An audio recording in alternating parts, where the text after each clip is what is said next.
our environment that we call our home, and we looked at the church. So for 40 minutes, we are going to look at this changing dynamics of the workplace. Of course, workplace is a small part of work in itself. Work is much more larger, much more broader. There's much work done outside the workplace as well. But for this session today, we will concentrate on what the workplace and what the workspace means. And then I will look at certain principles from the Bible that we could take and reflect on this changing workspace and workplace, and when we divide into groups. So we will spend 30 minutes in groups as well, the groups that we already formed. And there will be 4 topics that I will give you to think about. And then finally, we will come back again to share as groups what you discussed.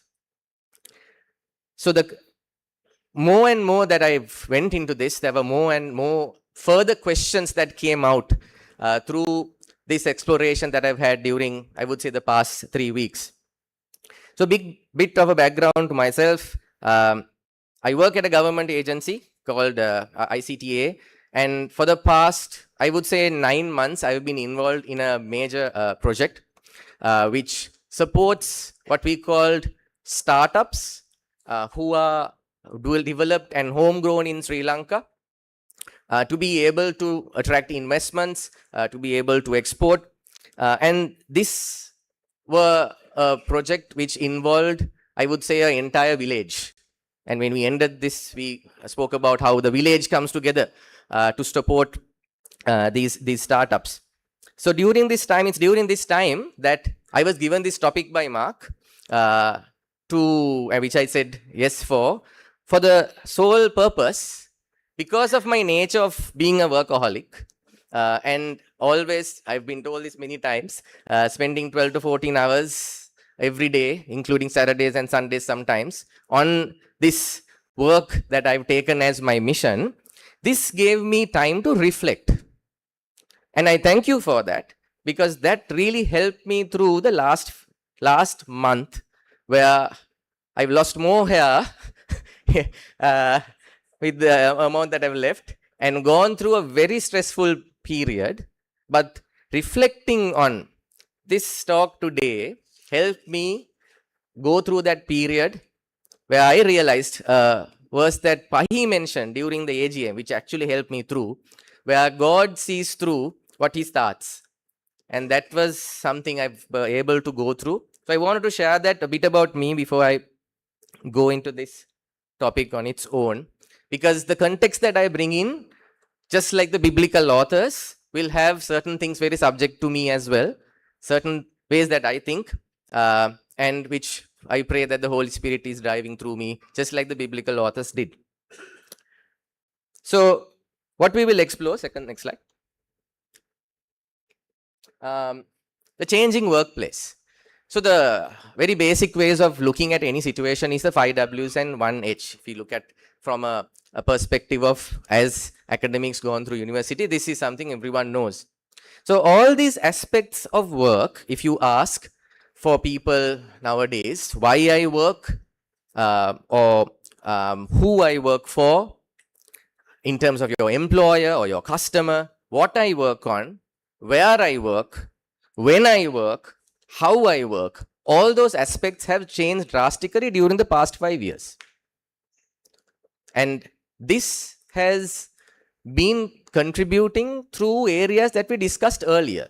The changes in the home environment, the changes for Christians in how the church either has adapted or not adapted to the work and to the environment. All this has been affected to work, because most of the time, if you take our lives, most of our hours spent is at our workplace or workspace or at work. So this is a crucial part or a very important part of our lives. So I've taken 4 areas which I've looked at as, next slide, which I would call the greatest disruptors, or the greatest changes in 4 buckets, which I will now elaborate on in my next few slides. The digital economy, before that, which I will elaborate on. the changing work models, workforce demographics and culture, and sustainability. So these has been topics that have been there for a long time, but have coming to the discussion in a workplace more and more during the past 5 years. Let's take the first one, which is something you are all very acquainted with. I'm sure that's something that you all deal with. I'll give you a few statistics on how this has taken place. Most important stat, if you do see on this slide, the fact that in terms of connectivity, in terms of internet usage, and in terms of social media usage, Sri Lanka has seen a growth. And that's very obvious. It's not only Sri Lanka, but worldwide. People are more and more on the internet. People are more and more connected to each other. And that as a total population, as you see, 53.6% is connected to the internet.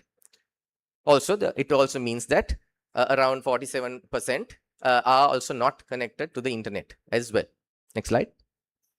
From that stat we derive, from those who are connected to the internet, 12.4 million people in the country, we see how many uses the internet plus how many uses the smartphone or your phone to access internet and social media, which is almost 99.5%, which means that your internet for 99.5% of people who are connected to the internet is at the palm of your hand. It's not desktops, you don't have to go to a place, it's most of the time at the palm of your hand. That's how fast you can be part of the World Wide Web. You can be part of a large pool of some of people around the world in just a second. And that's the amount of power that this device currently now has. Next. So in terms of social media usage, you will see that it has also increased throughout the time in terms of the various platforms that we call social media, whether it's TikTok is one platform that has seen a huge rise in Sri Lanka. Then you have your chat applications like messengers to WhatsApp, which of course all of you are using more and more.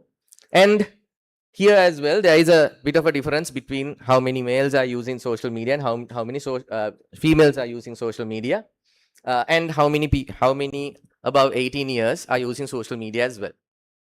So I just showed these statistics, which is coming from a data source, which to show that throughout the many years, if social media and the internet increased at a certain percentage, during the past 2 to 3 years, that has significantly increased. We've seen a significant leap. Of course, the pandemic contributed to this as well, but this is where we are at now. And how does this now affect our workplace? What are the changes that we see? Right.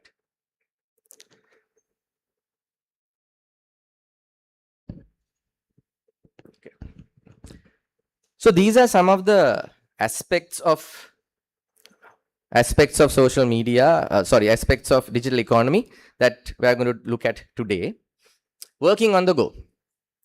In my work environment, if you just take the past 9 months, as I said, when I say I work 24/7, apart from the time that I sleep, most of the time I am either on the phone, on work, either I get messages on my watch, and while traveling, mostly on calls. So this is a cycle that most people I would say mostly in our generations have now adopted, where the working on the go, because of the availability of devices and the connectivity, has become a norm. So which we call the 24/7 workplace. And this also through multiple communication channels, to a point that you will be mostly overwhelmed. In my work environment, mostly yours, you have emails, you have messages, you have WhatsApp, and then you will also have calls. And you are supposed to also keep track of all this when it comes to a work environment.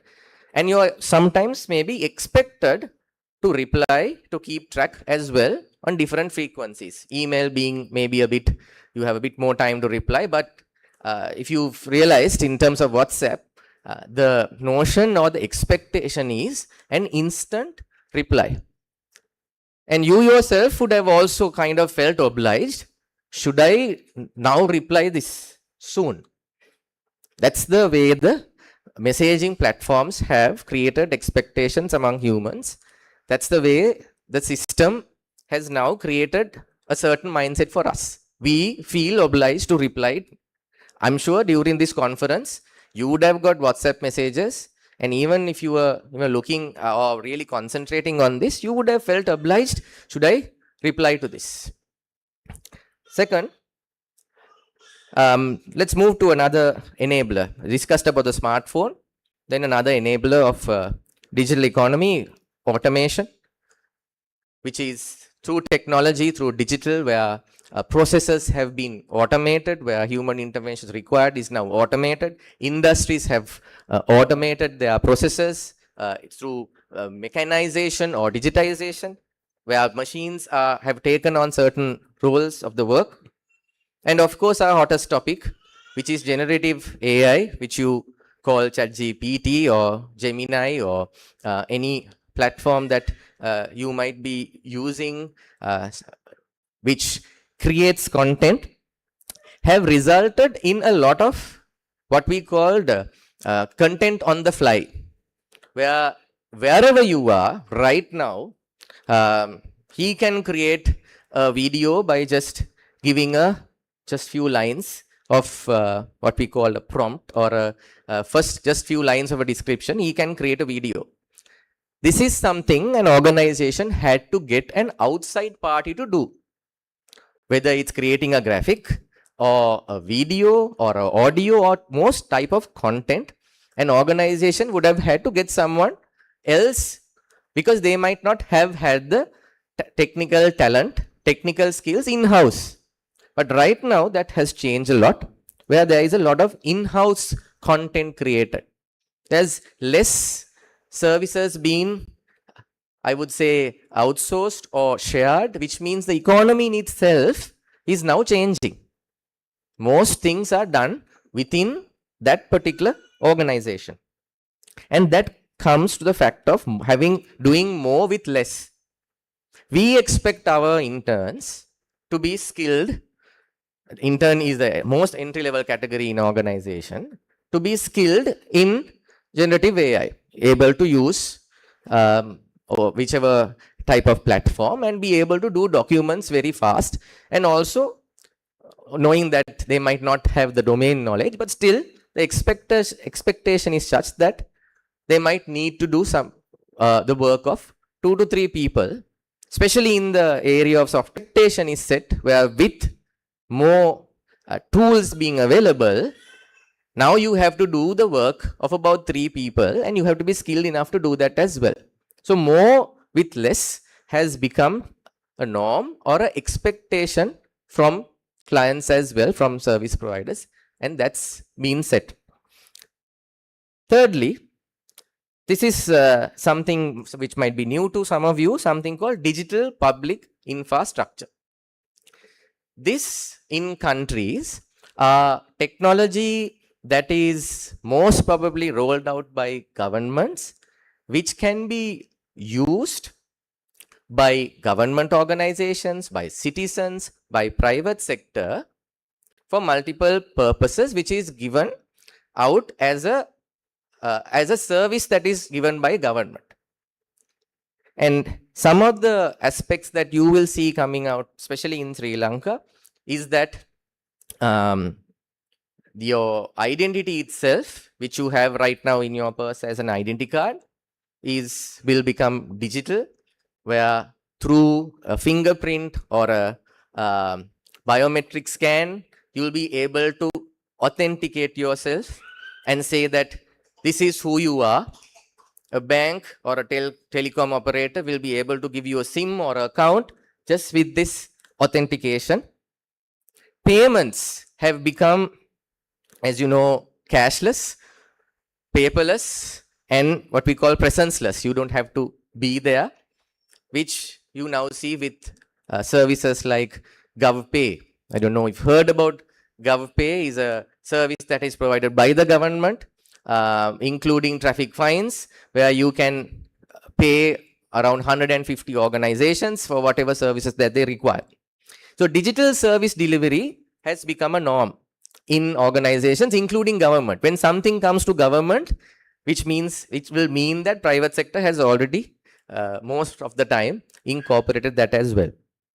So this is a change that we see in this digital economy, and this will only change further and not ever roll back. This transformation that we see in the digital space will only change further, and at a point, the calls that you take to 1919, which is the government information center, will be answered through robotic voices, AI related bots, and not actually people.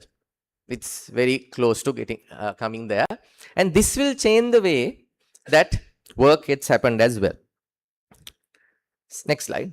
So let's go into how these aspects of let's say digital economy has also gone into the different change of work models as well.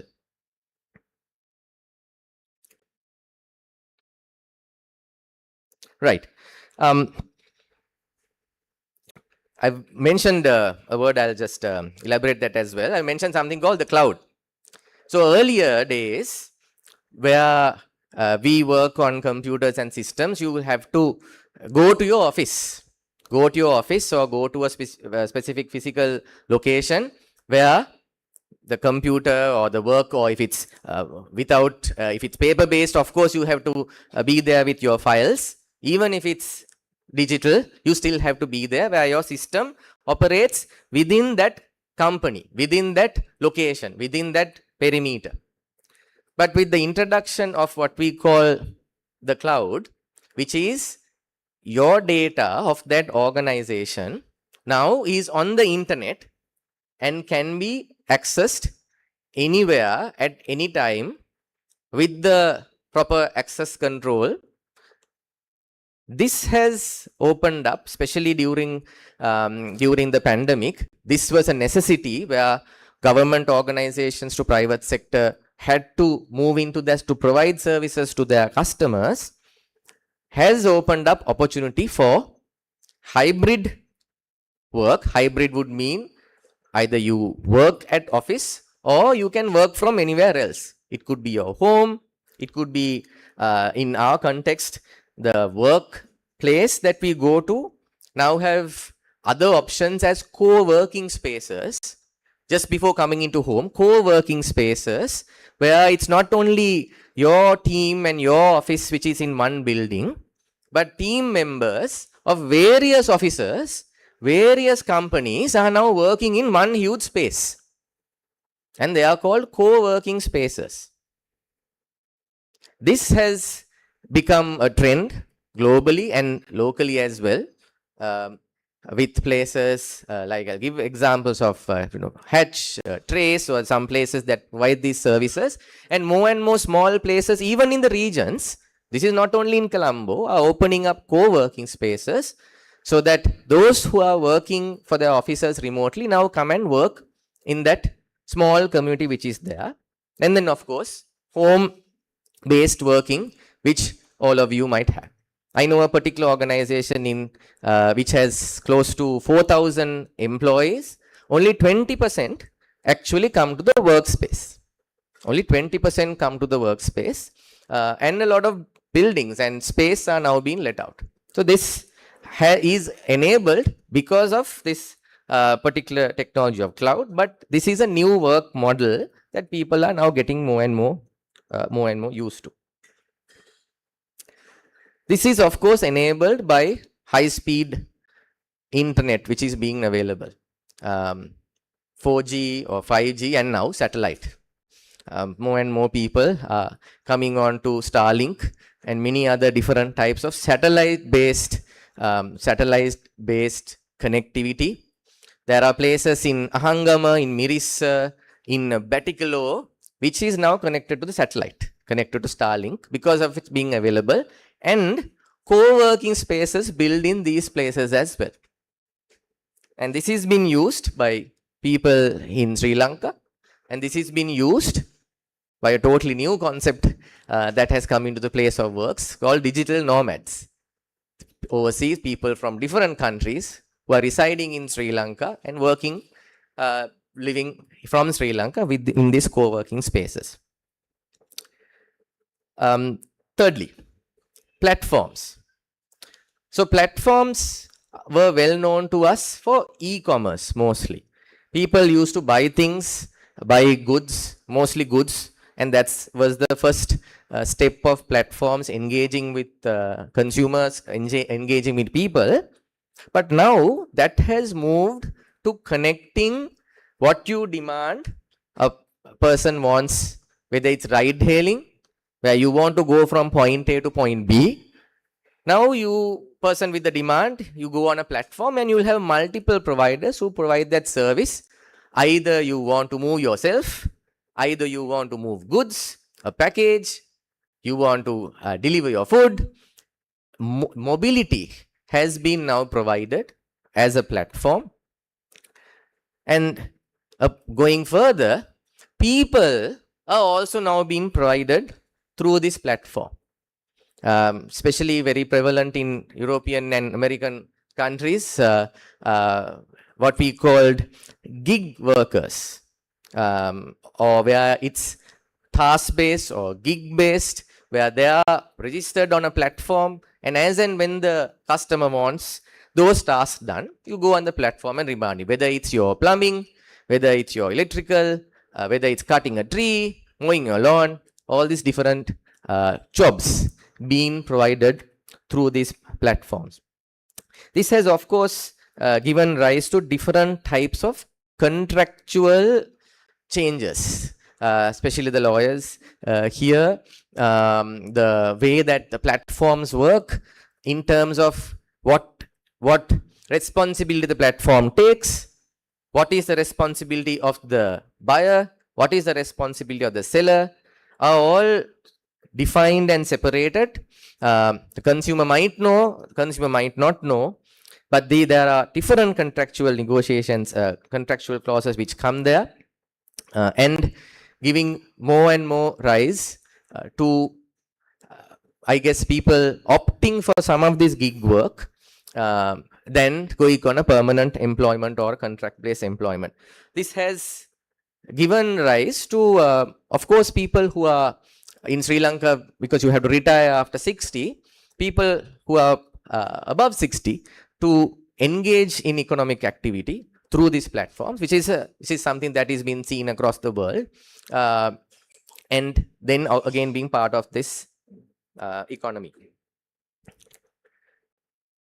Thirdly, workforce demographics.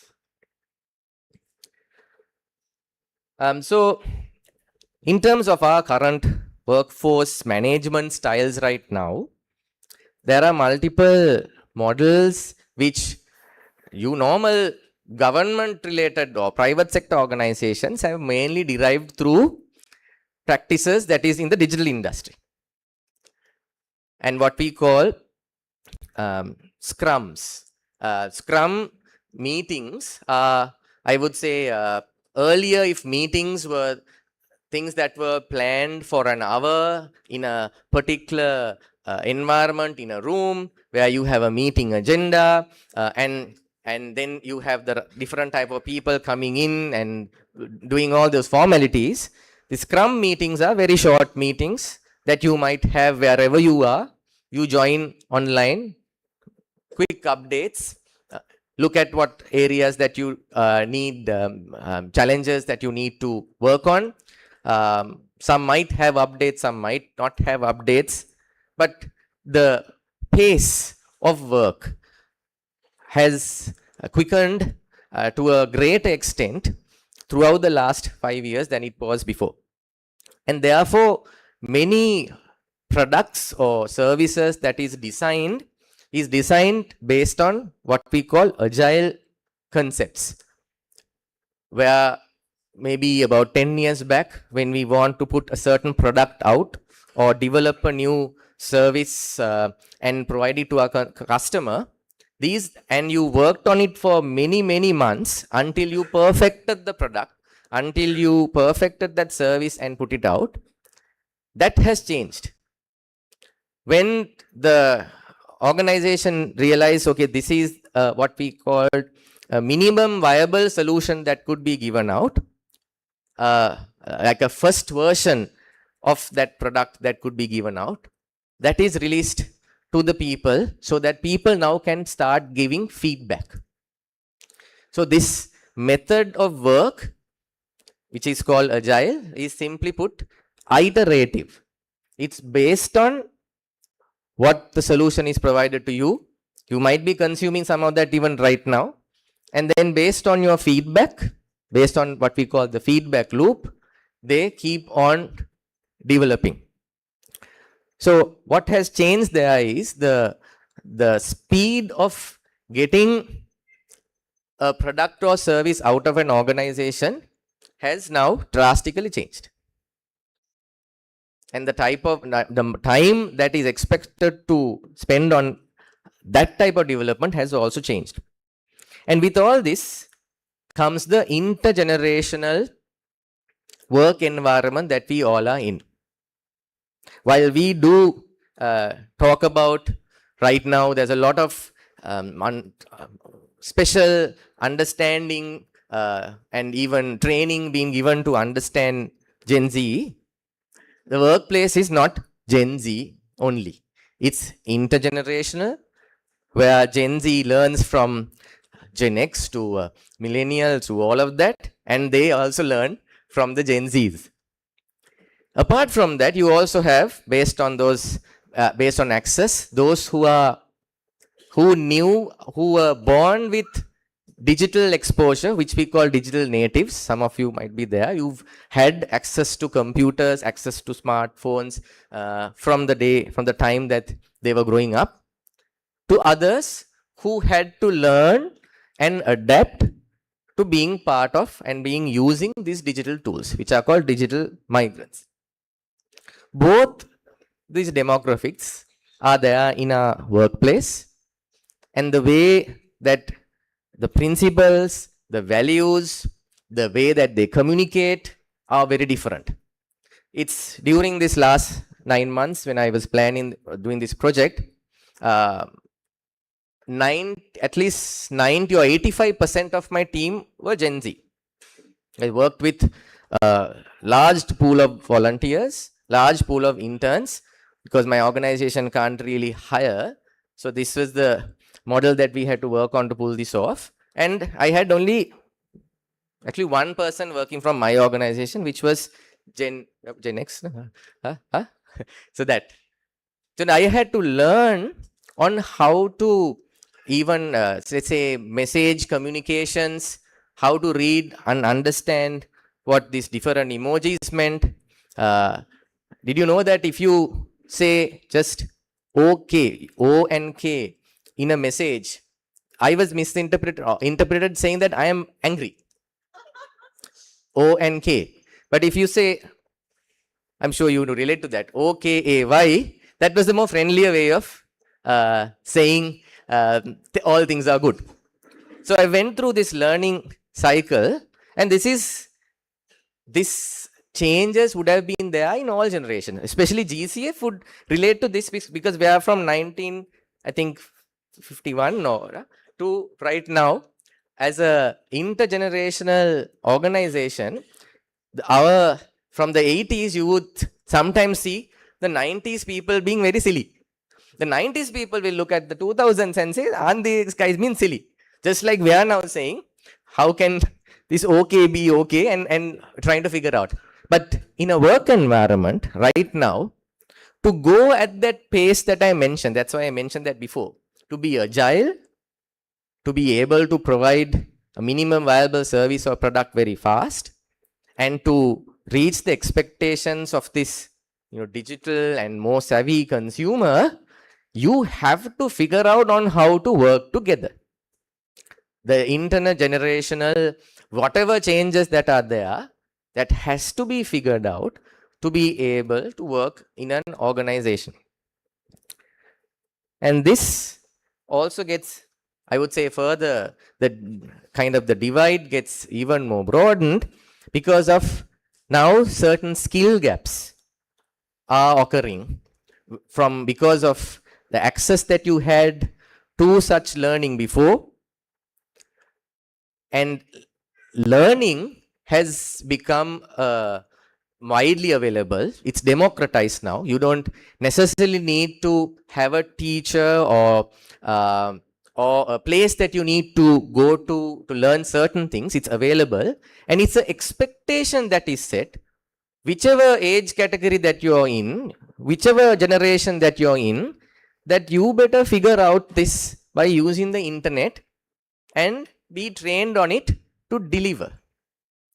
That's where the lifelong learning also takes place. The expectations are set that your digital skills, your analytical skills, soft skills are things that you now need to bring to the organization by training yourselves, because all of this training material is out there and available for free. The important part to highlight is it's a expectation, and companies more and more expect their employees to use these different platforms and be up to date, versus in the older days where formal training was provided. You're sent to trainings, you're sent overseas for certain trainings, you're sent to Harvard, Oxford for your MBA and things like that. It's very different now. Of course, those are also available online. So the exposure component is not looked at. Maybe you do it online. Fourth. How much time have we taken now? 40 minutes. We started at 40 minutes. Right. Okay. Last part.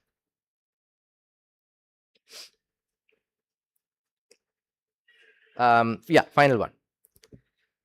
So some of you who work in especially corporates would be very acquainted with this.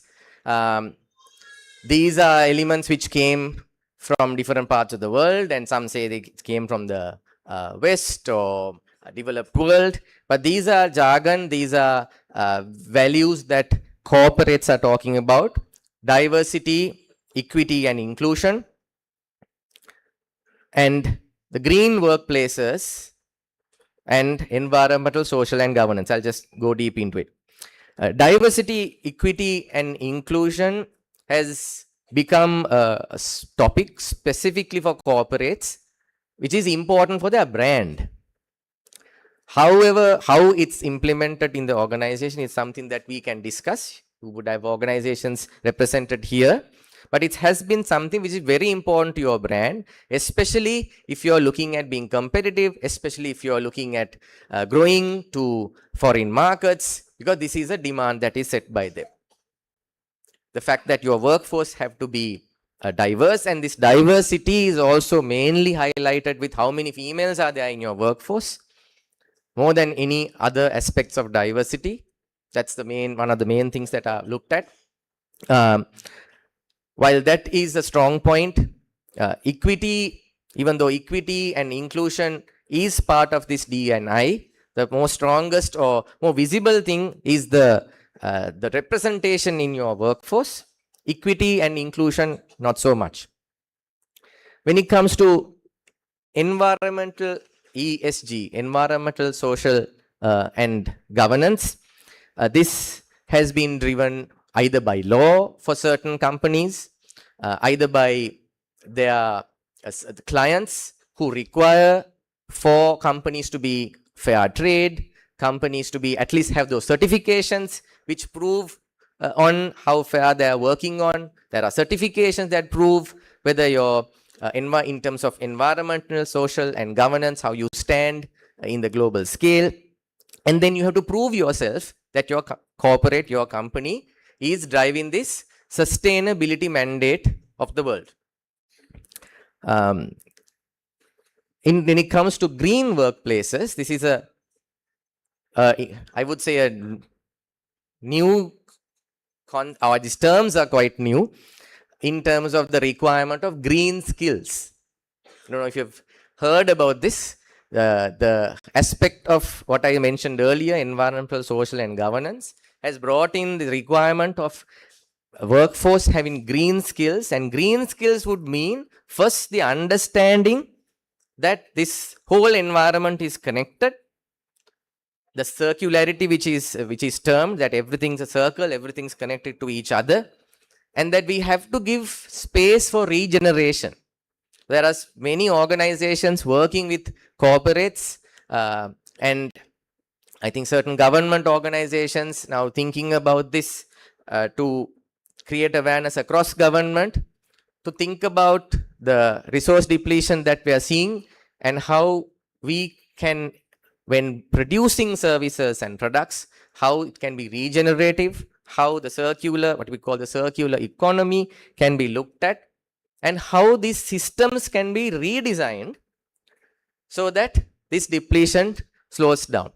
I think this thinking is very in line with what we believe as well when we think of things as Christians. But this aspects of sustainability is now well ingrained in workplaces, especially in corporates, and to an extent maybe at some point in government as well, which is the fourth area which I wanted to highlight. So with these in mind, these different changes that I spoke about, our role in this whole equation is to reflect and to understand how does these changes which are taking place in our workspace and what kind of role do we play in this whole change. So I'll give you a few points, a few areas of biblical reflection on certain frameworks that we can use. Now we are going back to the theology of it. And as you know, this is the base that we are going to think about in our groups. When we look at those 4 areas, I'm going to divide those 4 areas and we will start thinking about it. Because the most important thing for us to do is to have those conversations, whether we are in such workplaces or whether we know such workplaces, but as people living in this society, that's one of our roles to do. Work on its whole, in its whole, I don't have to really say much to this particular audience. God himself, the work that we see in creation, and we have seen the way that God works. The way that God has a certain rhythm for work, which we see when we go back to creation and we look at how God worked. God had a particular pattern that he worked in, and this rhythm of work always had a point of reflection. Every day after working, he looked at his creation and said, it's good. And there was his point of reflection.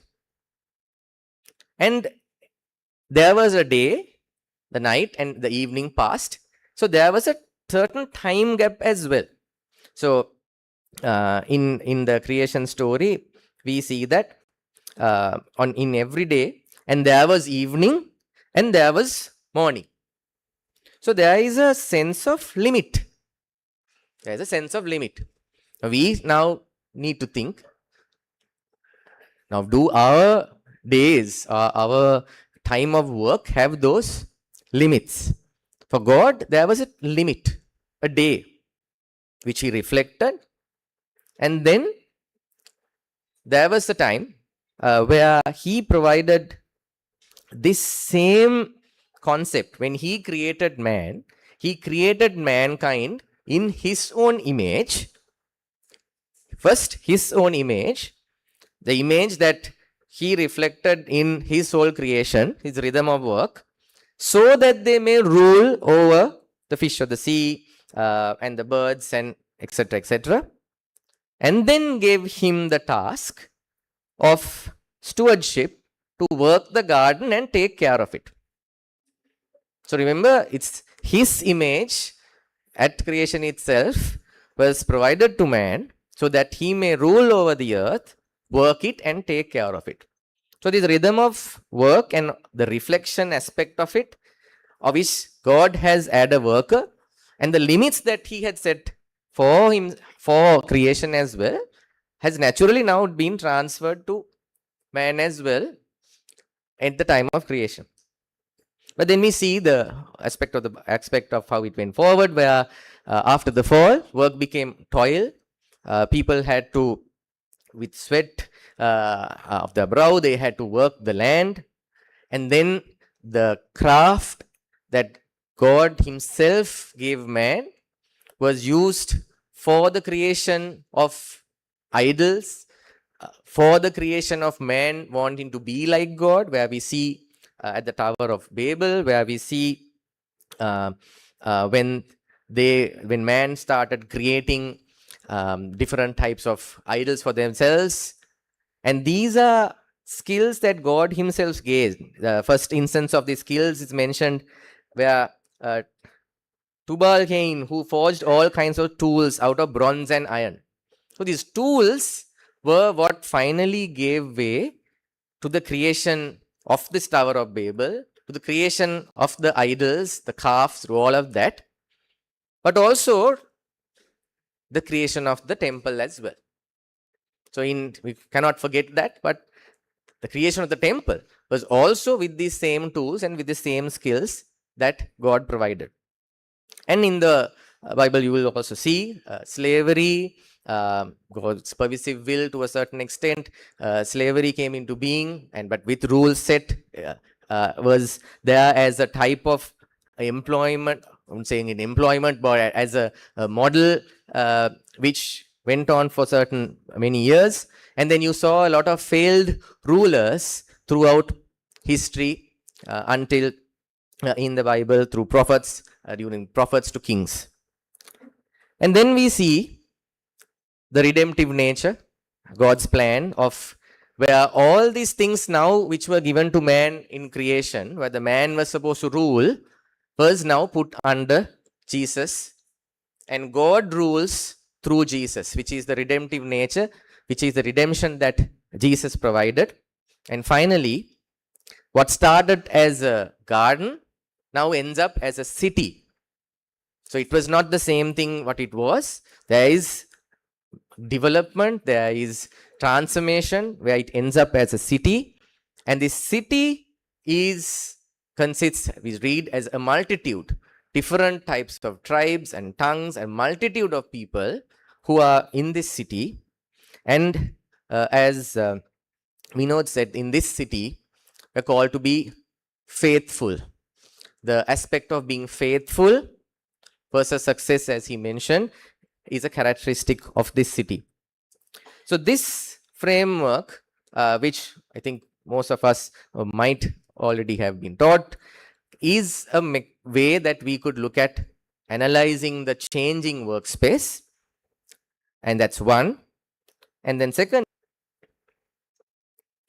there is one particular book that I referred to which gave another view of how we can look at work and the results of work, which by Why Business Matters to God, which talks about the services and goods that we produce. We look at in two different ways.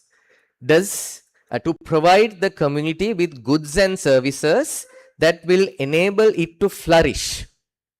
To provide the community with goods and services that will enable it to flourish, and to provide opportunities for meaningful work that will allow employees to express their God-given creativity. So here's another model, another way, looking at the entire narrative of the Bible on how we can look at work and the outcome of our work, our workspace and workplace, to see whether these aspects are being shown in that particular work environment. And a few more, which comes from this comes from Just Business book, which talks about God's unchanging character, just like our topic, the unchanging God. The three main characters of holiness, justice, and love. and the importance of, especially when it comes to ethics in a workplace, like the case studies that Savitri did yesterday, where we looked at family related questions that Savitri put in, that when it comes to work and certain aspects of work, what we are going to look at, we can look at it from these three aspects of holiness, justice, and love, but maintaining that fine balance. You think of it like a stool with three legs. So it cannot rock. It has to be at a fine balance of these characteristics of God that we emulate: holiness, justice, and love. And then we can also look at God's various commandments that is there in Leviticus, in Deuteronomy, where restoration is a key aspect of it.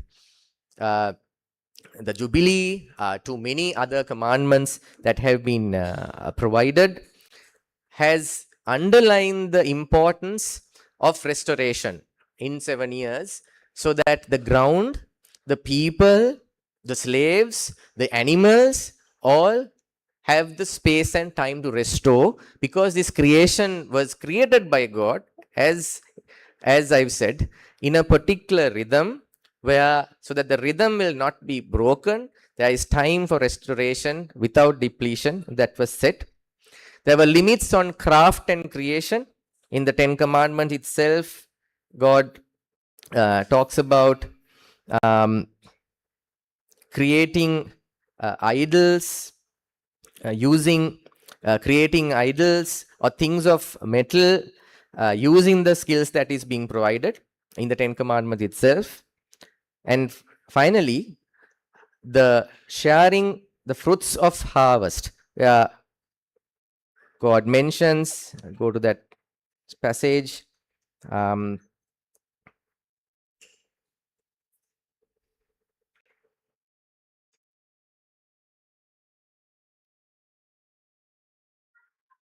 Yeah. So do not go over your vineyard a second time, or pick up the grapes that have fallen. Leave them for the poor and the foreigner. I am the Lord your God. If we believe in the Lord your God, if the Israelites believe that Lord is your God, then when they reap their harvest, they are to leave the grapes that have fallen, and not go through the vineyard the second time, so that the poor and the foreigner is able to have it. So that the sharing of the fruits of their harvest is the underlying principle of God's, I would say, God's economics of what was set forward in that time.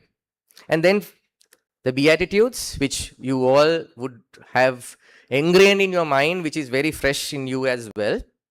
And especially highlighting, blessed are the pure in heart, which we know explained in terms of our the way that we follow God, the way that we believe in God, and how we are able to act that out, how we are able to live that in our workplace, would mean that those who are blessed, those who are pure in heart, are able to be one with God as well. And of course, being the salt and light in our workplace, the one being an enabler, which is light, which opens up, and one being like salt, is able to fight that decay, to become that aspect of where we fight the wrong in the system. So these are some areas of through the Bible that I've highlighted, so that you can think about the 4 areas that I mentioned. So the next, I would say, 20 minutes, we will spend in groups, and each group will get one of those topics that I mentioned. I'll reiterate that, and you're able to look at it from those aspects of the Bible. But the most important thing is, now that you understand what those changes are, you of course understand what the biblical principles are, then what are the questions that we should be asking? This is the reflective nature of God and God's creation that we are bringing in to look at something And that's why I started off by showing you what those big changes are in the workplace, while it could be knowledge or fascinating at some point, but we are called to reflect on this and see whether it's good and ask those questions which we as Christians who are pure in heart are called to ask. And in our applications, when we think about these questions, we might find things that we have to change, or some good things which we might have to continue, which is personal.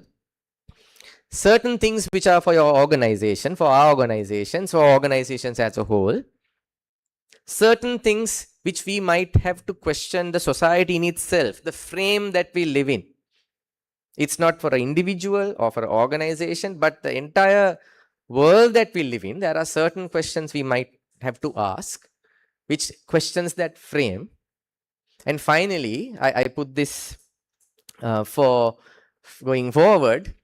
What are those aspects of things that GCF as a community should now be working on, since these are the changes that are taking place in our work environments, and as graduates and as a fellowship, all will be involved in what different types of work environments. Then how do we act out? How do we address that? So we have 20 or maybe 25 minutes, 5:30, yeah. And we will come back again to discuss that. So you will go into the same groups, and there are 4 areas which you will take on. So I'm not going to assign each area to you. I think I'm pretty sure based on the groups are numbered or alphabetical. Alphabetical, right? So so the order that I went through is digital economy, changing work models, workforce sustainability. So which means A, B, C, and D. The rest of you can figure that rest of it out in terms of how that's allocated. So now we can go into groups and spend this time in conversation. Our groups are also intergenerational, which means an experience can be brought in from all aspects. So, okay, you can divide into groups and start the discussion time now. Yeah, okay. 4 areas up on the screen. Sorry.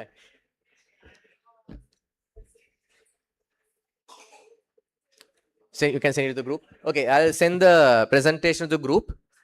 You send it to the group. So Mark has sent the full presentation to the group that has aspects of it. So sorry, there is one thing that I missed. I had a few examples to make it a bit more, maybe give you a bit of a head start. Next slide. I forgot that I had that. So here are certain things that you can think about, which I have tried to reflect, and some of the questions that you can ask. So this has been sent to you as well on the biblical basis that is being used, and the questions that maybe you can ask. Don't stick to only this. This is just to give you some kind of inclination, some kind of example that you can think about. Some questions are about individual, our personal discipline. Some questions are from organizational perspective. Some questions you are actually questioning the whole frame of what humans have come to. So 4 areas, and I've given some examples. It will be, since Mark is sharing, so it will all be there.